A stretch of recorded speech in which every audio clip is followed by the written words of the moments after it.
The grand iron gate stood sentinel, an imposing silhouette against the pale morning sky. Her uniform, though meticulously clean, strained slightly at the seams, a silent testament to a body that defied conventional expectations. Her heart hammered a rhythm against her ribs, a drumbeat of defiance against a world that had consistently deemed her unsuitable. "Nobody wanted to hire me, so I came anyway," she declared, her voice a fragile tremor that nonetheless carried the weight of unyielding resolve. The man who emerged from the mansion's shadows, his gaze as sharp and unyielding as the polished stone of his estate, barely spared her a glance. He saw only what he expected to see, judging her before her story could even begin. But what he couldn't know was the fire that burned behind that humble smile, a woman who had faced a lifetime of rejection, of whispers and dismissive looks, yet refused to surrender. What unseen strength propelled her to this formidable door, determined to prove that true worth lies not in appearance, but in the unwavering spirit within? This is the story of a maid whose every act of courage, every floor she cleaned, was a defiant stroke in the masterpiece of her own self-worth. If this powerful opening has already captured your heart and curiosity, please consider hitting that subscribe button. Your support helps this channel grow and allows us to bring more deeply human and inspiring narratives like this one to life. Thank you. The crisp autumn air of Willow Creek, a suburb known for its sprawling estates and discerning residents, bit at Seraphina Thorne's exposed skin. She shivered, pulling her worn but clean cardigan tighter around her ample frame. The sun, a reluctant observer in the cool morning, offered little comfort. Her breath plumed in front of her, a fleeting cloud against the imposing backdrop of the Blackwood estate. The mansion, a formidable structure of dark stone and towering chimneys, loomed like a silent judge, its grandeur a stark contrast to Sarah's humble presence. This was a world she desperately needed to enter, a world that had, time and again, slammed its doors in her face. Sarah, in her late 20s, possessed a face that, despite the visible weariness, radiated a deep-seated kindness. Her dark, expressive eyes, often shadowed by a quiet sadness, held an unwavering spark of hope. Her rich brown hair, pulled back in a practical bun, framed cheeks that were fuller than society deemed ideal. But her smile, when it came, was genuine and disarming.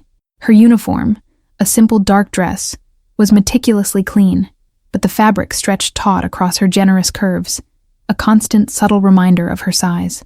She carried a sturdy canvas bag, containing her few possessions, and a worn photograph of her grandmother, the woman who had taught her resilience. For months, Sarah had navigated the labyrinthine world of job hunting. Each interview, each polite but firm rejection, had chipped away at her spirit, yet never quite broken it. "We're looking for someone with a more active physique," they'd say, their eyes lingering on her frame. Or, "The demands of this role require a certain agility." The coded language was always the same, the unspoken judgment clear. Her weight, a part of her identity, had become an insurmountable barrier in a world obsessed with appearances. But Sarah had learned from her grandmother, a woman who had faced her own share of hardship, that giving up was not an option. Not when the alternative was the gnawing emptiness of hunger and the crushing weight of despair. She took a deep breath, the metallic taste of determination filling her mouth. This was her last resort. She had heard whispers about the Blackwood estate, about its reclusive owner, Mr. Elias Blackwood, a man known for his exacting standards and formidable reputation. They said he was difficult, demanding, and rarely kept staff for long. But they also said he was in desperate need of a housekeeper. Sarah had no appointment, no formal invitation, just a desperate hope and an unshakable belief in her own, often overlooked, worth. She pressed the intercom button beside the imposing gates. A crackle of static, then a clipped, impatient voice. "Yes, good morning," Sarah said, her voice trembling slightly despite her resolve. "My name is Seraphina Thorne. I'm here about the housekeeping position." A pause. "Do you have an appointment?" the voice asked, laced with suspicion. "No, sir," Sarah admitted, her gaze fixed on the grand house. "Nobody wanted to hire me, so I came anyway." The gates remained stubbornly shut. A long, uncomfortable silence stretched between them, punctuated only by the distant hum of city traffic. Sarah felt a familiar wave of despair threaten to engulf her, but she pushed it back, drawing on the memory of her grandmother's unwavering strength. "They can judge your body, Sarah, but they can't judge your heart. Show them what you're made of." Finally, with a low groan of machinery, the heavy gates slowly swung inward. Sarah's heart leaped. A narrow, winding driveway led to the front of the house, where a man stood waiting on the grand porch. He was tall, impeccably dressed in a dark suit, his silver hair neatly combed. His face, though handsome, was stern, his eyes a piercing blue that seemed to assess and dismiss her in a single, dismissive glance. This was undoubtedly Mr. Elias Blackwood. Sarah walked towards him, her sturdy shoes crunching on the gravel, each step a silent prayer. The house loomed larger now, its windows like dark, unblinking eyes. The air around Mr. Blackwood felt cold, formal, almost hostile. "So, you're the one who came anyway," Mr. Blackwood said, his voice devoid of warmth, his gaze sweeping over her, lingering pointedly on her uniform, which, despite her best efforts, felt slightly too tight. "A rather unconventional approach, wouldn't you say, Miss Thorne?" "Perhaps, sir," Sarah replied, meeting his gaze directly, her own eyes steady. "But I believe in taking initiative, and I believe I can do the job." Mr. Blackwood raised an eyebrow, a flicker of something unreadable in his eyes. "You have no references, no formal experience with an estate of this size. Your appearance suggests a certain lack of suitability for the physical demands of this role." His words were blunt, cutting, a stark reminder of the world's judgment, delivered with an almost clinical detachment. Sarah felt the familiar sting, a deep ache in her chest, but she refused to flinch. She had faced worse. She thought of the empty cupboards, the eviction notices, the nights she had gone to bed hungry, clutching her grandmother's photograph. She thought of the countless doors slammed in her face, the dismissive looks, the whispers. This man's skepticism, though painful, was just another obstacle, one she was determined to overcome. "Sir," Sarah said, her voice gaining strength, "I may not have a fancy resume, but I have a strong work ethic. I am meticulous, honest, and I learn quickly. I am not afraid of hard work, and I am desperate for this opportunity." The last word, desperate, hung in the air, raw and honest, stripped of all pretense. Mr. Blackwood studied her, his expression unyielding. He seemed to be searching for something, perhaps a flaw, a sign of weakness, or perhaps a confirmation of his initial judgment. The silence stretched, heavy and uncomfortable. Sarah held her breath, her future hanging precariously in the balance. If Sarah's raw honesty and Mr. Blackwood's cold assessment are keeping you on the edge of your seat, please show your support by hitting the like button and subscribing to the channel. Your engagement helps us continue to share these powerful and uplifting stories. Finally, Mr. Blackwood sighed, a sound of weary resignation. "Very well, Miss Thorne. I am, as you correctly surmised, in a rather desperate situation myself. My previous housekeeper left abruptly, and finding reliable staff in this market is proving challenging." He paused, his gaze hardening. "I will give you a trial, 1 week. No pay for the first 3 days. If you prove yourself capable, we will discuss terms. If not, you will leave. Understood?" Sarah's heart soared. A chance. That's all she had ever asked for. "Understood, sir. Thank you. You won't regret it. We shall see," Mr. Blackwood said, turning abruptly. "Follow me. Mrs. Croft will show you to your quarters and explain your duties." He led her into the house, a cavernous space filled with antique furniture, heavy drapes, and a pervasive silence that felt almost oppressive. The air was cool, carrying a faint scent of lemon polish and old paper. It was grand, undeniably, but it lacked warmth, a sense of life. They entered a large, immaculate kitchen, where a woman stood by a gleaming stove, stirring something in a pot. She was of medium build, with a severe bun, and an expression that mirrored Mr. Blackwood's initial skepticism, perhaps even a touch of weary resignation. This was Mrs. Beatrix Croft, the governess and cook. "Mrs. Croft," Mr. Blackwood announced, his voice clipped. "This is Seraphina Thorne. She will be assisting you for a trial period. Show her the ropes." Without another word, he turned and left the kitchen, his footsteps echoing down a long hallway. Mrs. Croft turned, her eyes narrowing as she took in Sarah's appearance. Her gaze was critical, lingering on Sarah's size, a silent assessment that Sarah had grown all too accustomed to. "So, you're the new assistant," Mrs. Croft said, her voice dry, emphasizing the word assistant. "I'm Mrs. Croft, and let me tell you, this is not a place for the faint of heart." Mr. Blackwood has very high standards. Very high. And the work here is demanding. Physically demanding. I understand, Mrs. Croft, Sarah said, trying to keep her voice steady. I'm a hard worker, and I'm stronger than I look. We shall see about that, Mrs. Croft sniffed, turning back to her pot. Your quarters are in the attic, through that door. She pointed with a wooden spoon towards a narrow, almost hidden door at the back of the kitchen. Don't expect much, and don't expect to be waited on. You're here to work, not to socialize. Sarah nodded, her heart sinking slightly at the cold reception. She knew this wouldn't be easy, but she had faced worse. She had faced the gnawing emptiness of hunger, the crushing weight of eviction, the profound loneliness after her grandmother's passing. This was just another challenge, another mountain to climb, one she was determined to conquer. She pushed open the attic door. A steep, creaking staircase led upwards into a dimly lit space. Her quarters were a small, sparsely furnished room under the eaves, with a narrow cot, a small dresser, and a single, dusty window overlooking the sprawling gardens. It was cold, impersonal, but it was a roof over her head, and for Sarah, after weeks of uncertainty, that was a luxury. She placed her battered canvas bag on the cot, pulling out the tattered photograph of her grandmother. The old woman's smile, though faded, was a beacon of warmth in the cold room. I'm here, Grandma, Sarah whispered, her voice thick with emotion. I got a chance. I won't let you down. I'll show them. If Sarah's humble beginnings and the cold reception at the Blackwood estate are drawing you into her story, please show your support by hitting the like button and subscribing to the channel. Your engagement helps us continue to share these powerful and uplifting narratives. Her first few days at the Blackwood estate were a relentless blur of hard work. Mrs. Croft, true to her word, was a demanding taskmaster. She showed Sarah how to polish the antique furniture until it gleamed, how to sweep and mop the vast marble floors, how to dust the countless ornate decorations without disturbing a single item. The physical demands were immense. Sarah's body, though strong, was not accustomed to this relentless pace. Her hands ached, her back protested, and her feet throbbed, but her spirit remained unyielding. She paid meticulous attention to every detail, remembering Mrs. Croft's instructions, anticipating needs before they were voiced.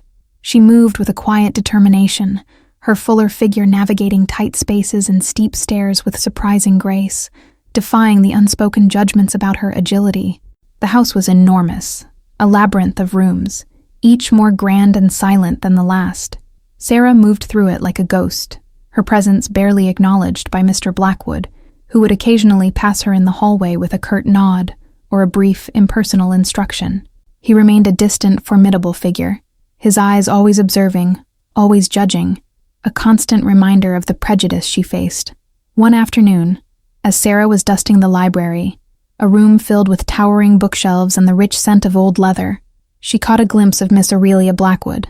Aurelia was a young woman in her late teens, with her father's striking blue eyes, but her expression was often shadowed by a profound sadness. She moved through the house with a quiet grace, almost as silently as Sarah herself, often lost in thought, a book always clutched in her hand. She rarely spoke, and when she did, her voice was soft, almost a whisper. Sarah had seen Aurelia only a few times, always from a distance. She seemed as much a prisoner of the grand house as Sarah felt, albeit a gilded one. There was a palpable loneliness about her, a quiet melancholy that resonated with Sarah's own past experiences of isolation. As Sarah polished a mahogany desk, Aurelia entered the library, her eyes fixed on a book. She didn't seem to notice Sarah at first. She walked to a bookshelf, pulled out a volume, and then, catching sight of Sarah, she paused. Her eyes, wide and a little startled, met Sarah's. "Oh," Aurelia said softly, a faint blush rising on her cheeks. "I didn't realize anyone was here." "Good afternoon, Miss Blackwood," Sarah replied, offering a small, respectful nod. "I'm Seraphina Thorne. I'm assisting Mrs. Croft." Aurelia nodded, her gaze lingering on Sarah for a moment, a flicker of curiosity in her eyes, perhaps even a hint of surprise at Sarah's quiet efficiency despite her size. "Hello, Seraphina," she said, her voice surprisingly gentle. She then turned and walked to a large armchair by the window, burying herself in her book, the brief interaction leaving Sarah with a sense of both intrigue and a strange, quiet empathy. The house, despite its grandeur, felt cold, almost empty. Sarah realized that beyond the polished surfaces and expensive furnishings, there was a profound lack of warmth, a palpable absence of joy. Mr. Blackwood was a man consumed by his own rigid standards and perhaps his own grief, Aurelia a lonely shadow, and Mrs. Croft a woman hardened by years of service. Sarah, with her big heart and her own history of hardship, felt the chill of the house deep in her bones. But even in the face of this emotional barrenness, Sarah's resolve did not waver. She cleaned, she polished, she organized, pouring her quiet determination into every task. She knew that her worth wasn't measured by the grandeur of her surroundings or the warmth of her reception, or by the size of her body, but by the integrity of her work and the strength of her spirit. She had been given a chance, and she would not squander it. She would prove to Mr. Blackwood, to Mrs. Croft, and most importantly to herself, that a big heart and an unyielding will were far more valuable than any polished resume or slender physique. The trial week was almost over, and Seraphina Thorne, the uninvited guest, was slowly, meticulously, beginning to carve out her place in the cold, silent heart of the Blackwood estate, one act of courage at a time. If Sarah's unwavering determination and the subtle hints of loneliness within the Blackwood household are captivating you, please show your support by hitting the like button and subscribing to the channel. Your engagement helps us continue to create content that celebrates the human spirit. Thank you for watching. The trial week at the Blackwood estate was a grueling test of endurance, both physical and emotional. Seraphina Thorne had pushed her body to its limits, her muscles screaming in protest, her joints aching with every movement. Yet, with each polished surface, each swept floor, each meticulously dusted ornament, she felt a quiet triumph. She moved through the vast house with a determined grace, her fuller figure navigating tight corridors and steep staircases with an efficiency that defied Mrs. Beatrix Croft's initial skepticism. Sarah's uniform, though still snug, felt less like a constraint and more like a battle uniform, a symbol of her unwavering resolve. She was proving, not just to them, but to herself, that her worth was not defined by her size, but by her spirit and her strength. On the 7th morning, as Sarah was carefully arranging a fresh bouquet of autumn flowers in the grand foyer, a task Mrs. Croft had surprisingly allowed her to undertake, Mr. Elias Blackwood appeared. He stood at the top of the sweeping staircase, his gaze sweeping over the gleaming marble, the polished banister, and finally, settling on Sarah. His expression remained as unreadable as ever, but Sarah detected a subtle shift, a flicker of something beyond mere scrutiny in his piercing blue eyes. "Miss Thorne," Mr. Blackwood's voice cut through the silence, formal as always.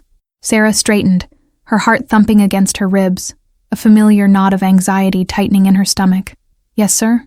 He descended the stairs slowly, his eyes never leaving her. "Mrs. Croft has submitted her report, and I have conducted my own observations." He paused, and Sarah braced herself for the inevitable dismissal, the familiar sting of rejection. "Your work is satisfactory. More than satisfactory, in fact. The house has never been so meticulously maintained, and I understand you handled the heavy silver polishing with remarkable efficiency." A wave of relief, so profound it almost buckled her knees, washed over Sarah. She held her breath, waiting for the other shoe to drop, for the but that always followed. "Therefore," Mr. Blackwood continued, his gaze piercing, "I am prepared to offer you the position permanently. Your salary will be discussed with Mrs. Croft. You will continue to reside in the attic quarters. Your duties will remain as they have been. Is this acceptable?" "Yes, sir," Sarah exclaimed, a genuine smile breaking through her exhaustion, her voice thick with emotion. "Absolutely, sir. Thank you." Mr. Blackwood gave a curt nod. "Very well. See Mrs. Croft for your schedule and terms. And Miss Thorne," he added, just as he turned to leave, "do try not to strain yourself." A faint, almost imperceptible hint of something that might have been concern, or perhaps just a pragmatic warning, touched his lips before he disappeared down the hallway. Sarah stood there, stunned. He had offered her the job, and he had acknowledged her physical effort, even if indirectly. It was a small, almost insignificant gesture, but it was the first sign of anything resembling a personal acknowledgement from the formidable Mr. Blackwood. It was a victory, not just for her employment, but for her spirit. She had earned her place, defying his initial judgment with every ounce of her strength and dedication. If Sarah's hard-earned victory and Mr. Blackwood's unexpected, albeit subtle acknowledgement are bringing a smile to your face, please show your support by hitting the like button and subscribing to the channel. Your engagement helps us continue to share these powerful and uplifting stories. With the permanence of her position, Sarah settled into a rigorous, yet oddly comforting routine. Her days began before dawn, preparing breakfast for Mr. Blackwood and Miss Aurelia, then a meticulous round of cleaning, polishing, and organizing. The physical demands were constant, but Sarah found a rhythm, a quiet strength in her movements. She learned to leverage her body, using her weight and core strength to move heavy furniture for cleaning, to reach high shelves with a sturdy step stool, proving her agility in ways no one had expected. Mrs. Croft, though still stern, had begun to thaw, if only by a fraction. She would occasionally offer a grudging compliment on Sarah's work, or share a recipe for a particularly difficult dish. Sarah, in turn, approached Mrs. Croft with unwavering respect and a quiet eagerness to learn, often anticipating her needs in the kitchen, making her own demanding tasks a little lighter. The initial skepticism in Mrs. Croft's eyes had been replaced by a grudging, yet growing respect for Sarah's capabilities, regardless of her size. One chilly afternoon, Sarah found Mrs. Croft struggling with a particularly heavy, ornate silver candelabra, attempting to lift it from a high shelf for polishing. Mrs. Croft, though capable, was not as young as she once was, and the effort strained her. "Mrs. Croft, please, let me help you," Sarah said, stepping forward. "Nonsense. I've got it," Mrs. Croft grumbled, her face red with exertion. But her grip slipped, and the heavy candelabra teetered precariously. Without hesitation, Sarah reached out, her strong hand steadying the candelabra. With a combined effort, they managed to lower it safely. Mrs. Croft let out a shaky breath, looking at Sarah with a flicker of surprise, perhaps even gratitude, in her eyes. "Thank you, Seraphina," Mrs. Croft said, her voice softer than usual. "That was helpful. You're stronger than you look." "Of course, Mrs. Croft," Sarah replied, offering a small, genuine smile. "We're a team, aren't we?" Mrs. Croft didn't respond, but Sarah noticed a subtle shift in her demeanor from that day forward. The sharp edges of her skepticism seemed to soften, replaced by a grudging yet growing respect. Sarah knew it wasn't a friendship, not yet, but it was a bridge, slowly being built, one act of quiet competence at a time. If Sarah's quiet acts of strength and the subtle thawing of Mrs. Croft's demeanor are touching your heart, please show your support by hitting the like button and subscribing to the channel. Your engagement helps us continue to share these powerful and uplifting stories. Sarah's most significant connection, however, began to form with Miss Aurelia Blackwood. Aurelia remained a quiet, almost ethereal presence in the house, often lost in the pages of a book. Sarah, remembering her own solace in stories during difficult times, felt a deep empathy for the lonely young woman. One morning, Sarah found Aurelia sitting in the sunroom, staring out at the rain-swept garden, a book lying unread in her lap. Her expression was one of profound sadness. Sarah, usually silent in her duties, felt compelled to speak. "Good morning, Miss Aurelia," Sarah said softly, as she began to dust the nearby shelves. "It's a beautiful rain, isn't it? Cleanses everything." Aurelia looked up, startled, then offered a faint, melancholic smile. "Yes, I suppose so. It just feels heavy today." Sarah paused her dusting. "Sometimes, a heavy rain can feel like a good cry, washes things away, makes room for something new." She spoke from experience, remembering countless rainy days spent weeping for her lost grandmother, only to find a fragile hope emerge with the clearing skies. Aurelia's eyes widened slightly, a flicker of surprise at Sarah's unexpected insight. I never thought of it that way," she murmured. From that day, their interactions became more frequent, more personal. Sarah would often find Aurelia in the library, and they would exchange quiet words about books, about the weather, about the subtle beauty of the garden. Sarah, with her innate empathy, never pried, never pushed. She simply offered a gentle presence, a listening ear, and the occasional, thoughtful observation that seemed to resonate with Aurelia's own quiet soul. One afternoon, Sarah noticed Aurelia struggling with a particularly complex passage in a classic novel. Sarah, who had devoured countless books in her own youth, recognized the text. "That's a challenging one," Sarah offered gently. "Sometimes, if you read it aloud, the rhythm helps unlock the meaning." Aurelia looked up, surprised. "You've read this?" "Many times," Sarah smiled. "My grandmother loved it. She said it taught her about resilience." Aurelia, intrigued, began to read the passage aloud, and Sarah, as she continued her dusting, listened, occasionally offering a subtle prompt or a clarifying thought. For the first time, Sarah saw a genuine, unburdened smile grace Aurelia's face as the meaning of the text finally clicked. It was a small moment, but it was a powerful one, a shared connection over the magic of words, a bridge built between two lonely souls.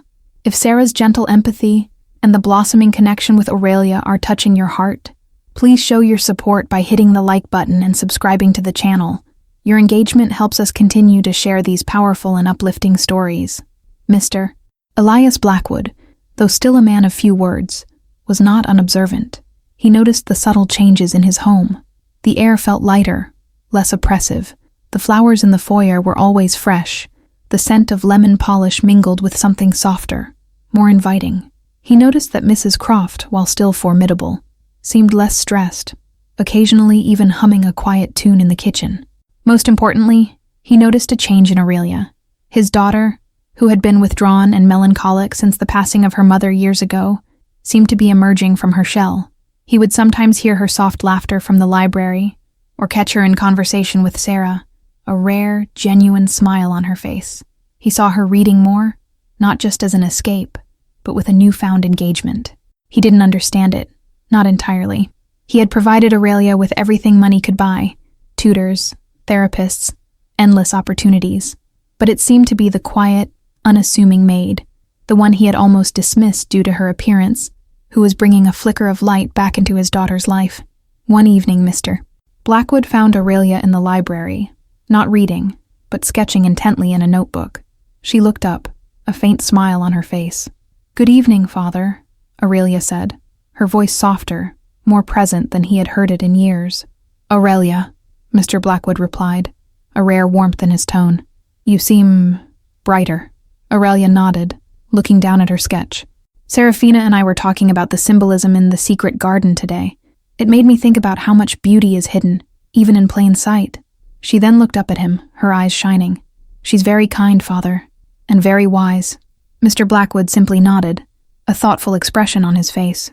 He was a man who valued logic and order, but he couldn't deny the tangible, positive shift in his daughter's demeanor. And he knew, with a certainty that surprised him, that Serafina Thorne was at the heart of it. His initial judgments, based purely on appearance, were slowly, irrevocably, being challenged by the undeniable evidence of her character and impact. If Mr. Blackwood's quiet observations and Aurelia's blossoming spirit are captivating you, please show your support by hitting the like button and subscribing to the channel. Your engagement helps us continue to share these powerful and uplifting stories. Sarah, meanwhile, continued her work with the same unwavering dedication, oblivious to the profound impact she was having. Her attic room, once cold and impersonal, had become a small sanctuary. She had added a few personal touches: a small potted plant, a colorful scarf draped over her dresser, and of course, her grandmother's photograph, always prominently displayed. It was a reminder of her roots, of the love that had shaped her, and the resilience that had carried her through every hardship. She often thought of her grandmother's words: "A big heart is the strongest shield, Sarah, and kindness, the sharpest sword. They can judge your outside, but they can't touch your inside." Sarah had lived by those words, even when the world seemed determined to break her. She had faced hunger, rejection, and loss, and the constant sting of judgment for her size, but she had never stopped believing in herself or in the power of genuine human connection. One day, a small crisis erupted in the kitchen. Mrs. Croft, preparing for a rare dinner party Mr. Blackwood was hosting, accidentally dropped a heavy, antique serving platter, shattering it into 1,000 pieces. The sound was deafening, followed by Mrs. Croft's distraught cry. "Oh no! Oh my goodness!" Mrs. Croft wailed, her face pale. "Mr. Blackwood will be furious! This was his mother's!" Sarah rushed in, assessing the scene. Ceramic shards glittered across the floor. Mrs. Croft stood frozen, on the verge of tears. "It's all right, Mrs. Croft.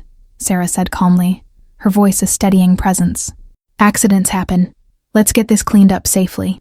She quickly grabbed a broom and dustpan, then a thick towel, carefully sweeping the larger pieces, then meticulously picking up the tiny fragments. She spoke in soothing tones, reassuring Mrs. Croft, who slowly began to help, her initial panic subsiding under Sarah's calm efficiency. Sarah, despite her size, knelt and moved with surprising agility, ensuring every last shard was collected. By the time Mr. Blackwood entered the kitchen, drawn by the commotion, the floor was spotless, the broken platter safely disposed of. Mrs. Croft, though still shaken, was composed. "What happened here?" Mr. Blackwood asked, his gaze sharp. "An accident, sir," Mrs. Croft said, her voice trembling slightly. "I dropped a platter. I am so terribly sorry." Mr. Blackwood looked at the spotless floor, then at Sarah, who stood quietly beside Mrs. Croft. He saw the remnants of the broken platter in the waste bin, the faint scent of cleaning solution in the air. He saw Sarah's calm demeanor and Mrs. Croft's obvious relief. "I see, Mr. Blackwood said, his gaze lingering on Sarah. "Well, Mrs. Croft, accidents do happen, as long as it's handled efficiently and safely." He then turned to Sarah. "Good work, Miss Thorne. Your quick thinking and competence prevented further mishap, and your strength in handling the cleanup was noted. It was a small moment, but it was a turning point." Mr. Blackwood's words were not just an acknowledgement of Sarah's competence, but a subtle recognition of her quiet leadership, her ability to bring calm to chaos, and a direct, albeit still somewhat guarded acknowledgement of her physical capabilities. He was beginning to see beyond the fat maid to the remarkable woman beneath.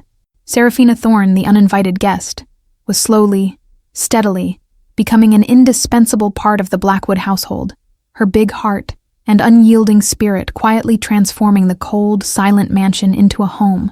The true meaning of worth, she was proving, had nothing to do with status or wealth or physical appearance, but everything to do with character, resilience, and the unwavering courage to be authentically herself. The incident with the antique platter had been more than just a broken object. It was a catalyst. For Mrs. Beatrix Croft, it was a moment where her carefully constructed composure had crumbled, and Seraphina Thorne's calm, capable presence had been the anchor. From that day forward, the last vestiges of Mrs. Croft's skepticism dissolved. She began to treat Sarah not just as an assistant, but as a trusted colleague, even a friend. The kitchen, once a realm of strict hierarchy, now buzzed with a comfortable camaraderie, filled with shared tasks, quiet conversations, and the occasional genuine laughter. Mrs. Croft, who had once guarded her recipes like state secrets, now eagerly shared her culinary wisdom, often asking for Sarah's input on menu planning. "Seraphina," Mrs. Croft said one morning, her voice surprisingly soft as she watched Sarah meticulously arrange a fruit tart. "You have a touch for these things, a real eye for beauty, even in the everyday." Sarah smiled, a warmth spreading through her chest. "My grandmother always said that even the simplest things deserve care and attention, Mrs. Croft, especially when they're meant to bring joy." Mrs. Croft nodded, a thoughtful expression on her face. "Your grandmother sounds like a wise woman. You carry her wisdom well." It was a profound compliment, a recognition of Sarah's inner grace that went far beyond her physical appearance or her duties. If Sarah's growing bond with Mrs. Croft and the warmth spreading through the Blackwood kitchen are touching your heart, please show your support by hitting the like button and subscribing to the channel. Your engagement helps us continue to share these powerful and uplifting stories. The most profound transformation, however, continued to unfold in Miss Aurelia Blackwood. Lyra's gentle empathy had created a safe space for Aurelia, a quiet confidant in a world that often felt overwhelming. Aurelia now actively sought out Sarah, not just for conversations about books, but for deeper, more personal exchanges. She would often join Sarah in the garden as she tended to the flower beds, or sit with her in the kitchen while Sarah prepared meals, sharing her thoughts and feelings in a way she hadn't with anyone else in years. Sarah's presence was a balm to Aurelia's often troubled spirit.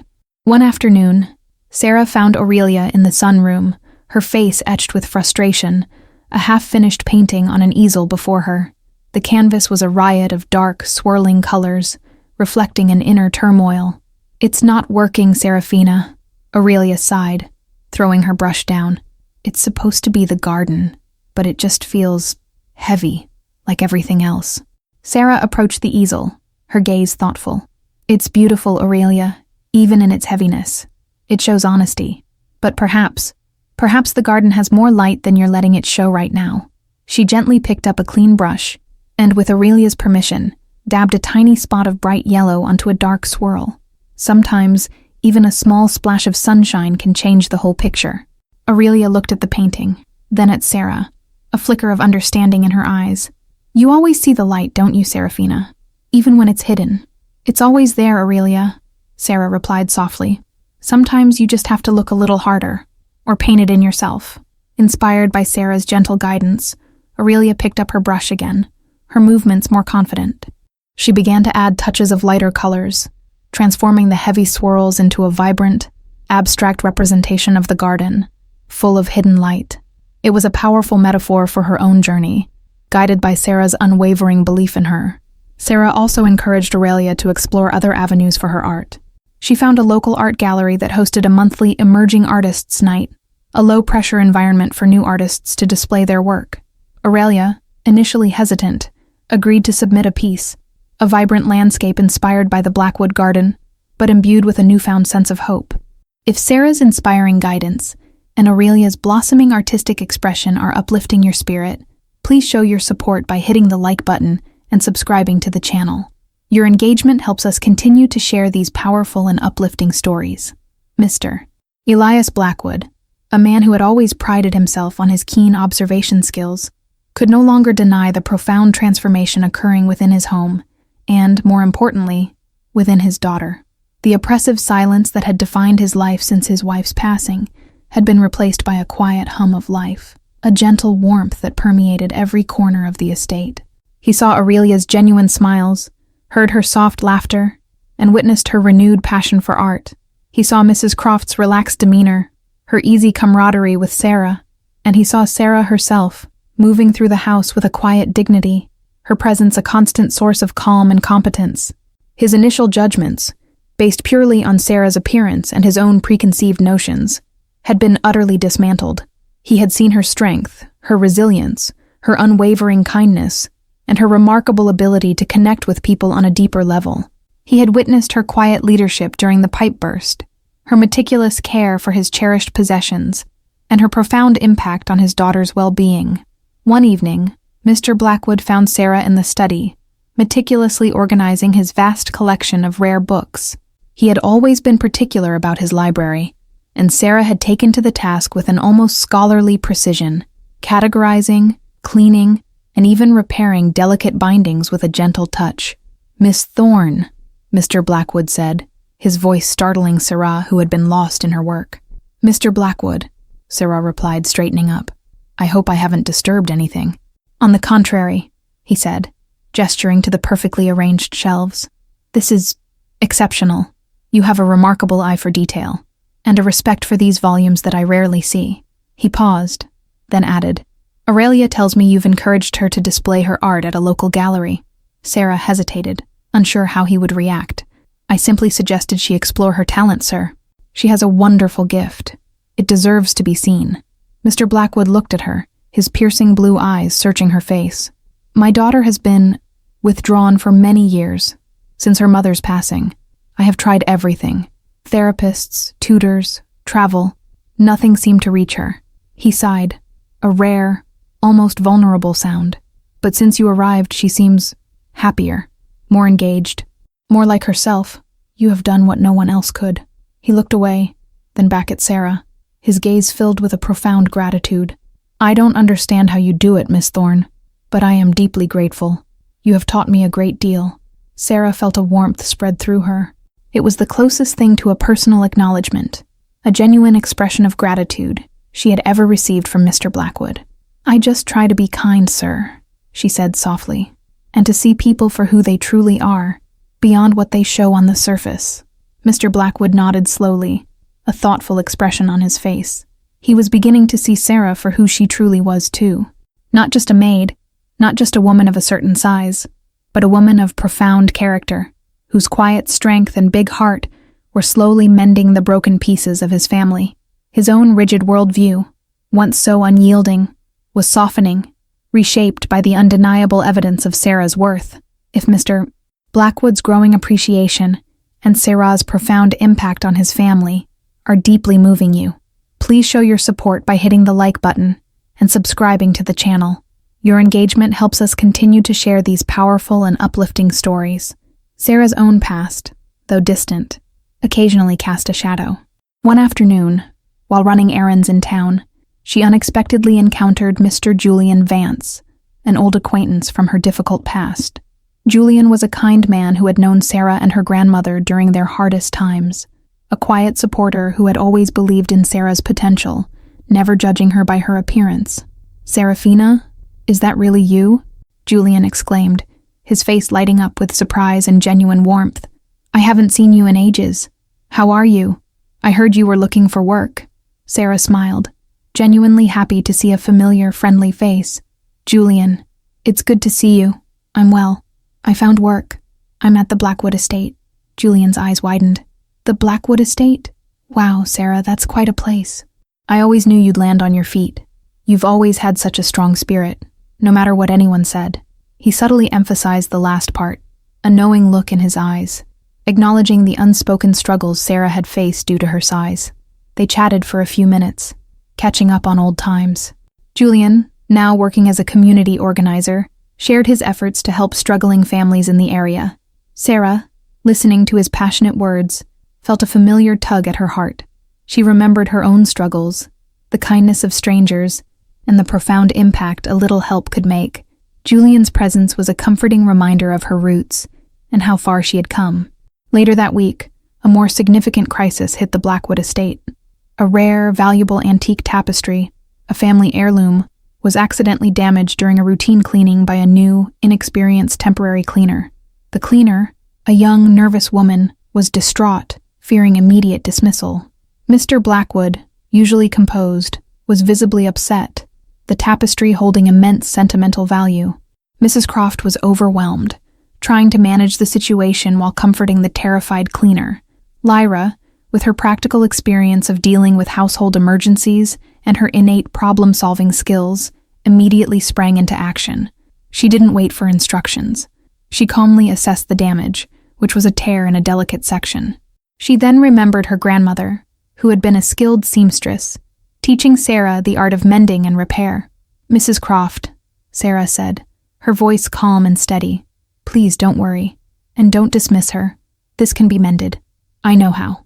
Mr. Blackwood, overhearing, looked at her skeptically. "Mended, Miss Thorne? This is a priceless antique. It requires a specialist." "With respect, sir," Sarah replied, meeting his gaze directly. "My grandmother taught me fine needlework. I've repaired delicate fabrics before. I believe I can do it carefully, without further damage. It will take time, but I can restore it." She spoke with a quiet confidence that, despite his doubts, compelled Mr. Blackwood to listen. He saw the determination in her eyes, the steady resolve that had already proven him wrong so many times.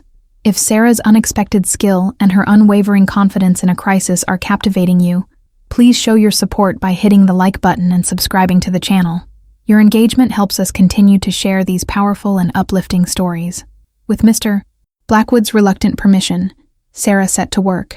She meticulously gathered her grandmother's old sewing kit, a cherished possession she kept in her room. For days, she worked on the tapestry in a quiet corner of the library, her large, capable hands moving with surprising delicacy and precision. She studied the intricate patterns, matched the threads, and painstakingly wove the delicate fibers back together, her concentration absolute. Her body, often judged for its size, was now a vessel of incredible skill and patience. Mr. Blackwood would often pass by, observing her from a distance, a mixture of skepticism and growing awe on his face. He saw not just a maid, but an artist, a restorer, a woman of hidden talents. He saw the care, the dedication, the quiet mastery in her every stitch. By the time the tapestry was fully restored, the mend was almost invisible, a testament to Sarah's extraordinary skill. The young cleaner, who had been on the verge of losing her job, was immensely relieved and grateful. Mrs. Croft was astonished, her respect for Sarah reaching new heights. Mr. Blackwood approached Sarah, who was carefully folding the restored tapestry. His face was etched with a mixture of relief and profound admiration. "Miss Thorne," he said, his voice softer than she had ever heard it, filled with genuine emotion. "This is miraculous. You have saved a priceless family heirloom. You have saved that young woman's job. You have, once again, proven me wrong in every conceivable way." He paused, then added, "You are truly a woman of extraordinary talent, Serafina, and a woman of immense worth. I am deeply sorry for my initial judgments. I was wrong to let appearances blind me to your true capabilities." Sarah, holding the tapestry, simply smiled, a genuine, heartfelt smile that radiated warmth. "I'm just glad I could help, sir. My grandmother always said that true beauty is in the mending, not just in the original fabric." His words, spoken with such sincerity, brought tears to Sarah's eyes. It was the ultimate validation, a recognition of her true worth, not just as an employee, but as a person, a woman whose size had once been a barrier, but whose character had now broken through every prejudice. The man who had once judged her by her appearance now saw her for the remarkable woman she was, a woman whose big heart and unyielding will had not only mended a tapestry, but had also begun to mend the very fabric of his family and his own rigid beliefs. Serafina Thorne, the uninvited guest, was now undeniably the heart of the Blackwood home, her quiet strength and profound kindness transforming everything she touched. The restoration of the antique tapestry was more than just a testament to Serafina Thorne's hidden talent. It was a profound turning point for Mr. Elias Blackwood. His heartfelt apology, delivered with genuine humility, shattered the last remnants of his rigid prejudice. He had seen her strength, her meticulous skill, and her unwavering kindness, all qualities he had initially overlooked because of her physical appearance. The tapestry, once a symbol of his family's history, now also represented the mending of his own flawed perceptions. From that day forward, Mr. Blackwood's interactions with Sarah were marked by a newfound respect and warmth. He no longer saw just a maid. He saw a woman of extraordinary character and capability. He often sought her opinion on household matters, valuing her practical wisdom and calm demeanor. The cold, formal atmosphere of the Blackwood estate had fully dissipated, replaced by a genuine sense of familial warmth, largely due to Sarah's quiet, persistent influence. Mrs. Beatrix Croft, now a steadfast friend, often shared a knowing look with Sarah, a silent acknowledgement of the journey they had shared. The kitchen, once a place of duty, now often resonated with their comfortable chatter and the comforting aromas of shared cooking.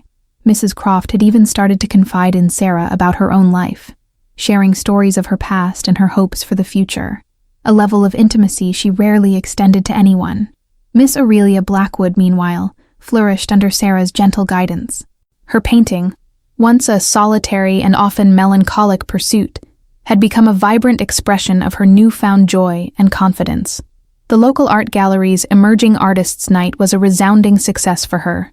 Her landscape, imbued with the light Sarah had helped her find, received widespread praise, and she even sold her first piece. Aurelia, no longer a shadow, now moved through the world with a bright, open spirit, her laughter echoing through the halls of the mansion, a sound Mr. Blackwood hadn't heard consistently in years.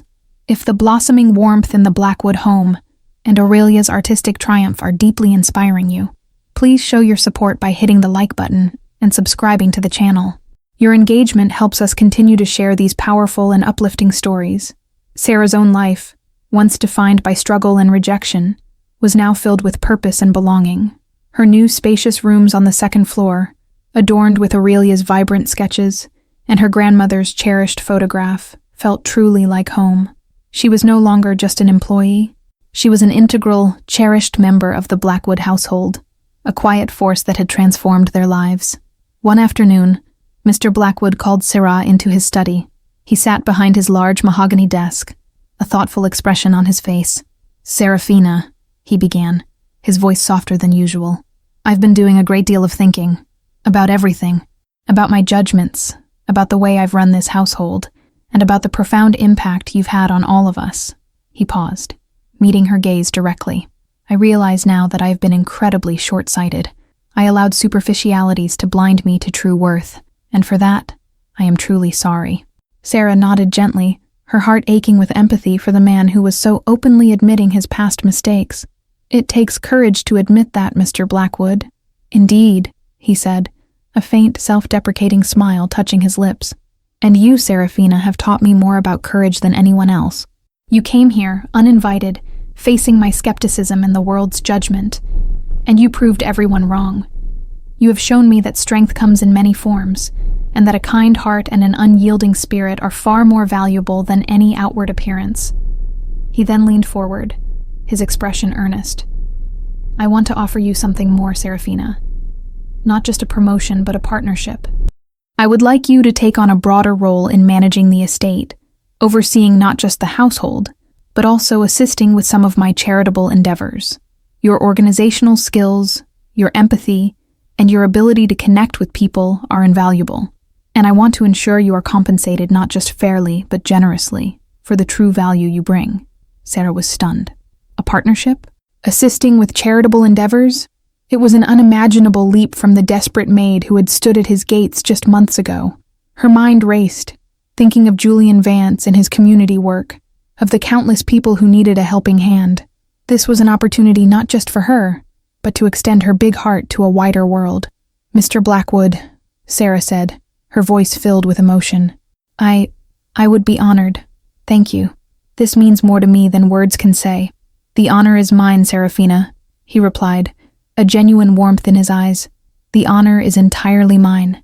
If Mr. Blackwood's profound transformation and Sarah's incredible new opportunity are deeply inspiring you, please show your support by hitting the like button and subscribing to the channel. Your engagement helps us continue to share these powerful and uplifting stories. Sarah embraced her new role with the same dedication and quiet competence she brought to everything. She worked closely with Mr. Blackwood, helping to streamline the estate's operations and lending her compassionate insight to his philanthropic projects. She found immense satisfaction in using her skills to make a tangible difference, particularly in initiatives aimed at supporting marginalized communities. Remembering her own past struggles, her connection with Julian Vance, her old acquaintance, deepened. Julian, now a close friend, was thrilled to see Sarah thriving and making such a significant impact. He often consulted her on his own community projects, valuing her practical advice and her deep understanding of the challenges faced by those in need. One day, Julian approached Sarah with an exciting proposition. Seraphina, he said, his eyes sparkling with enthusiasm, my organization is planning a major fundraising gala to expand our outreach programs. We want to highlight stories of resilience, of people who've overcome adversity to make a difference, and we want you to be our keynote speaker. Sarah's heart pounded. A keynote speaker? Standing before a large audience, sharing her story? It was a daunting thought, a far cry from the quiet work she preferred. She thought of the countless rejections, the dismissive looks, the whispers about her size. Could she truly stand up there and share such a vulnerable part of herself? But then she thought of her grandmother's words. They can judge your body, Sarah, but they can't judge your heart. Show them what you're made of. She thought of Aurelia, finding her voice through art. She thought of Mrs. Croft, shedding her skepticism. And she thought of Mr. Blackwood, admitting his mistakes and embracing a new perspective. Her story wasn't just hers. It was a testament to the power of inner worth, a message that needed to be heard. With the unwavering encouragement of Mr. Blackwood, Aurelia, and Mrs. Croft, Sarah agreed. If Sarah's courage to step into the spotlight and share her inspiring journey is captivating you, please show your support by hitting the like button and subscribing to the channel. Your engagement helps us continue to share these powerful and uplifting stories. The fundraising gala was a grand affair, held in a beautifully decorated ballroom, filled with influential figures, community leaders, and many of the people Julian's organization had helped. Sarah, dressed in an elegant, custom-tailored gown that celebrated her figure rather than trying to conceal it, felt a nervous flutter in her stomach. Mr. Blackwood, Aurelia, and Mrs.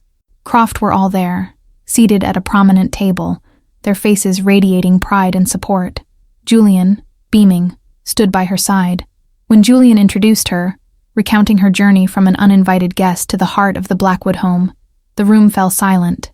He spoke of her unwavering work ethic, her quiet acts of kindness, her profound impact on Aurelia, and her ability to bring warmth and life to a once somber household.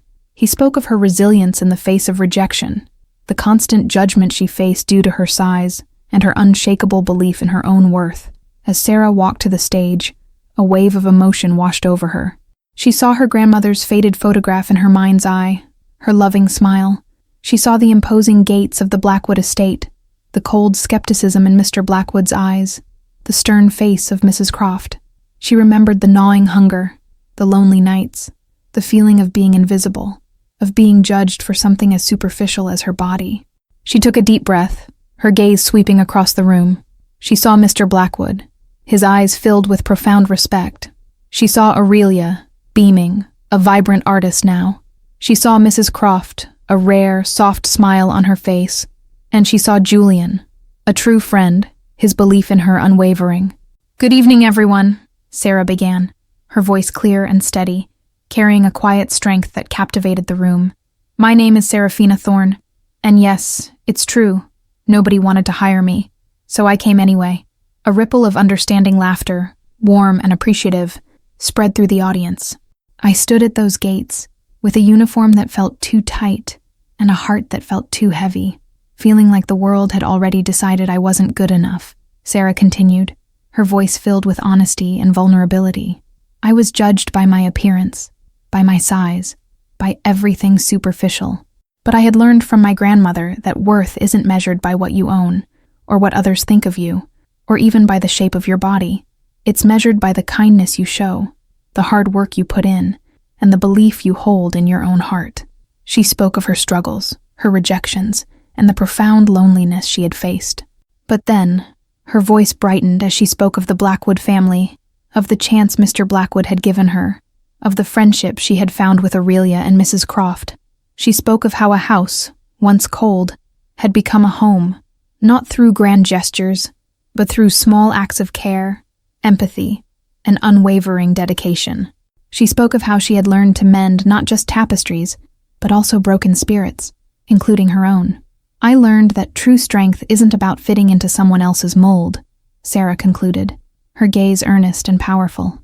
It's about having the courage to be authentically yourself, to stand tall in your own skin, and to never ever stop believing in the power of your own big heart. Because sometimes, the most overlooked people are the ones who have the most to give, the most profound lessons to teach, and the most beautiful light to share. And sometimes, it takes a fat maid to remind everyone what true worth really looks like. If Seraphina's incredibly powerful and honest speech and her profound message of self-worth and acceptance are deeply inspiring you, please show your support by hitting the like button and subscribing to the channel. Your engagement helps us continue to share these powerful and uplifting stories. The applause that followed was thunderous, a standing ovation that lasted for several minutes. People rushed forward, eager to shake her hand, to thank her for her words, to share their own stories of feeling overlooked and judged. Seraphina Thorne, the big-hearted maid who had once been an uninvited guest, was now a celebrated hero. Her quiet strength and unwavering spirit, a beacon of hope for an entire community. Mr. Omaha. Blackwood approached her, his eyes shining with a pride that was almost paternal, a profound respect etched on his face.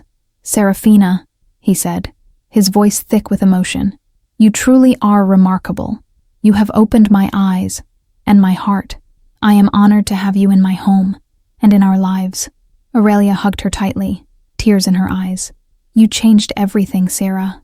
You taught me how to find my own light and how to love myself, just as I am." Mrs. Croft, for the first time, embraced Sarah fully, a rare, genuine warmth radiating from her. "My dear girl," she whispered, "you are truly one of a kind, and the strongest woman I know." Seraphina Thorne, who had faced hunger, rejection, and loss, and the constant sting of judgment for her size, had not only found her place, but had redefined the very meaning of worth. She had proven that a humble appearance could conceal an unyielding spirit, that kindness was a powerful force, and that the biggest heart could transform not just a house, but an entire family, and inspire a whole community. Her journey was a testament to the profound truth that some doors, once opened by courage and compassion, can never truly be closed again, and that the most valuable treasures are often found not in wealth or status, but in the unbreakable spirit of a big-hearted maid who dared to come anyway.